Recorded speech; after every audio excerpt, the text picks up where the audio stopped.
Hi అండి, welcome to my channel. ఎలా ఉన్నారు అందరూ? సో బెడ్ పైన బెడ్షీట్ వేసినప్పుడు జారిపోతూ ఉంటుంది. సో అలా జారిపోతూ ఉంటే ఈ టిప్ ఫాలో అవ్వండి. సో నీట్గా బెడ్షీట్ అయితే పరిచేసేయాలి బెడ్ పైన. సో బెడ్షీట్ పరిచిన తర్వాత చివర్లో ఎడ్జెస్ ఉంటాయి కదా, సో ఇక్కడ మిగిలిపోయిన మడత అంతా దగ్గరికి తీసుకొచ్చి క్లాత్ అయితే సో ఇలా టైట్గా పట్టేసుకొని ముడి అనేది వేసేయాలి. టైట్గా ఉండాలి. సో టైట్గా ఇలా ముడి వేసినప్పుడు ఆ బెడ్షీట్ అనేది కూర్చున్నప్పుడు లేచినప్పుడు జారకుండా ఉంటుంది.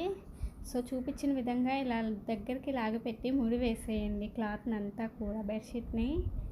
సో మీరు కనుక నా ఛానల్ని ఫస్ట్ టైం చూస్తుంటే ప్లీజ్ సబ్స్క్రైబ్ చేసుకోండి. సో ఈ వీడియో నచ్చింది అనుకుంటే లైక్ చేయండి అండ్ మీ ఫ్రెండ్స్ అందరికీ షేర్ చేయండి. చూడండి, ఇలా ముడి వేసేసాను. సో 4 వైపులా కూడా సేమ్ అదే విధంగా మిగిలిపోయిన క్లాత్ అంత దగ్గరికి ముడిచేసి ముడి వేసి పెట్టి అదేం పెట్టేసేయాలి. సో బెడ్షీట్ ఇప్పుడు కూర్చున్నా లేచినా కూడా కదలకుండా ఉంటుంది స్టిఫ్గా. సో చూడండి, నేనైతే 4 వైపులా కూడా ముడి అనేది వేసేసాను. సో చూపిస్తున్నాను చూడండి ఎంత నీట్గా ఉందో ఇప్పుడు.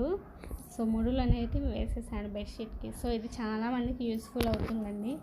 సో 4 వైపులా బెడ్షీట్కి ముడి అనేది వేసేసాను. సో చూడండి నీట్గా ఉంటుంది. ఇప్పుడు చూడండి లాగుతున్నాను. సో బెడ్షీట్ అనేది పక్కకు జరగకుండా చాలా స్టిఫ్గా ఉంటుంది. సో వీడియో నచ్చితే లైక్ చేయండి, అలాగే సబ్స్క్రైబ్ చేసుకోండి.